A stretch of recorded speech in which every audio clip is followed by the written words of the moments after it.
Sir William Seo. Mr. Speaker, I think that speech confirms for all hard-working New Zealanders that this government is not committed to affordable housing. In fact, it seems like this government prefers to kill the dream for young couples to own their first home, and prefers that people living in Otara, in Māngere, in South Auckland, continue to live in cars and garages.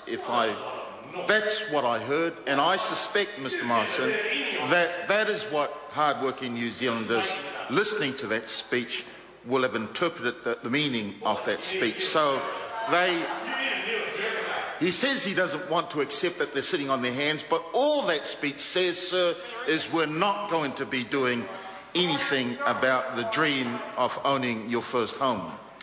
Sir, I want to wish you a Happy New Year, sir. I suspect that for many hard-working Kiwi families, the only way that they would know that this is the new year is because they've seen the change of numbers of the year from 2012 to 2013. But for the majority of hard-working New Zealanders and their families, very little is improved, if any at all, in their lives after 5 years of a John Key national government. When John Key and the national government came into power in 2008, the majority of New Zealanders were open-minded and wanted to give him and his government the opportunity to prove everyone wrong. New Zealanders wanted to believe that he was not your typical National Party Prime Minister, fashioned in the same mould as the late Robert Muldoon or Jenny Shipley or Don Brash.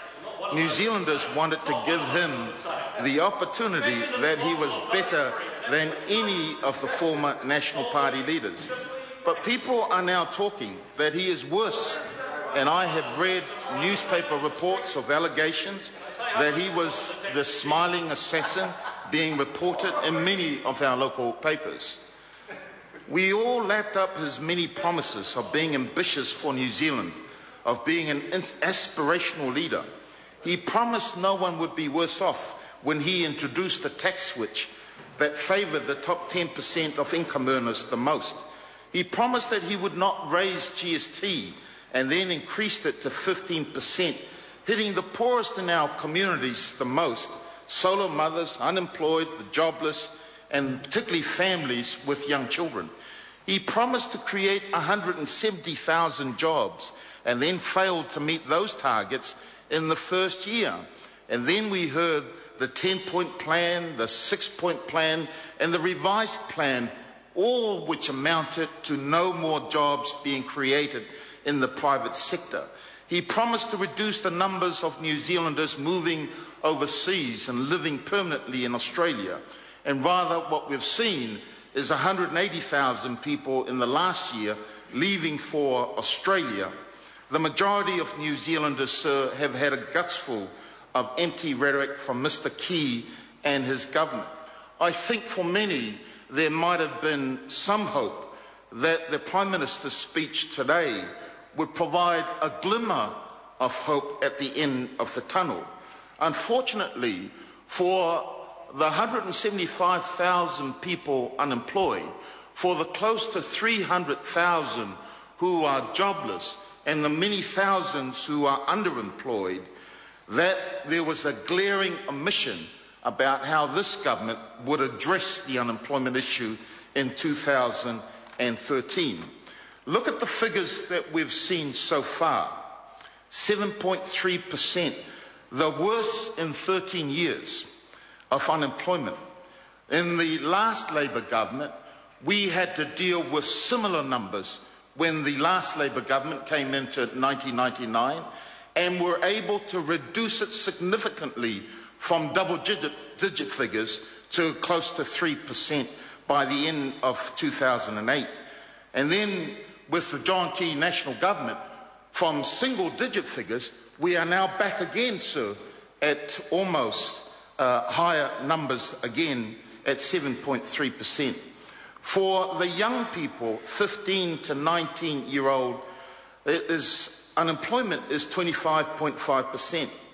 For the regions in Northland, it has gone up. For the Auckland region, if I look at the figures of late, in November, it is now 10.3% if you have no qualification, 8.5% if you've got some school qualification. In other parts of the country, in Bay of Plenty, we've seen unemployment rise. In the Gisborne, Hawke's Bay area, we've seen unemployment rise. In Taranaki, it has gone up. In Manawatu, Whanganui area, it has gone up. The groups that are hurt the most by the lack of effort by this government in addressing unemployment are Māori and Pacific and Asian and women. For Māori, we are now back at 15.1%. For Pacific, we are 15.6%. Asian, again, double-digit figures. And for women, unemployment is 7.4%. So nothing in the Prime Minister's speech today gave us any indication whatsoever that people on the unemployment roll, those looking for jobs, those who were made redundant in the last years, who are struggling to try and find more permanent and better paid jobs. And so what message did the Prime Minister send today to the majority of New Zealanders? That they have to continue working harder and harder and in longer hours when they can find jobs for less and less and less. In many ways, sir, this Prime Minister and his government is creating two different New Zealanders. A New Zealander for the more wealthy that they promote and they support, and a New Zealand, sir, that just can't figure out how this occurred under somebody that they thought had great promise.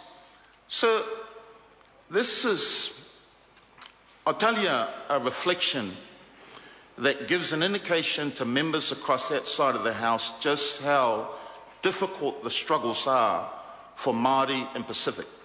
Close to Christmas time, when the tsunami hit Samoa before Christmas, there was a call that went out to families, and particularly we targeted families who had relatives in particular parts of Samoa who had lost literally everything.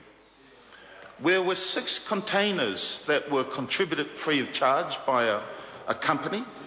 So we could not fill those 6 containers when we asked the local families in Auckland if they would be prepared. Despite their desire to help their families, sir, they just could not fill those containers. Why? Because they have struggled through the high cost of living, they are struggling through unemployment, they are struggling with low pay. So Labour sees creating jobs as the most urgent priority that we need to focus on. And as our leader, David Shearer, has said earlier today, this year we will continue to hold this government to account. But where they have ideas that will support the rest of New Zealanders, we will support those. In fact, we will aim to improve those ideas. But so far, sir, from the speech we heard today from the Prime Minister, there was nothing in there that will give the brighter hope future that was promised in 2011.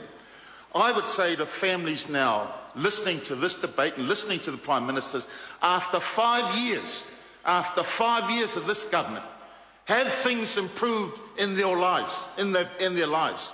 Have they gotten better? Are they earning better money?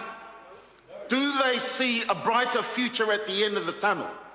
The answer, sir, as you hear from my colleagues here, is a no, no, no. And the only way that we can improve things, sir, is what the executive said at the manufacturing inquiry yesterday. Change the government, change the government, change the government, and that's going to be our task in 2013. In 2014, sir, the mood has changed, and I would say that the rest of New Zealanders are seeing Mr. Key and his government for what they truly are. They don't give a... They don't care. They don't care one iota about this country, the young people that need training, that need skills development, education. They don't care about investing in a brighter future of this country. It's all been empty rhetoric. Honourable Joe Goodhue.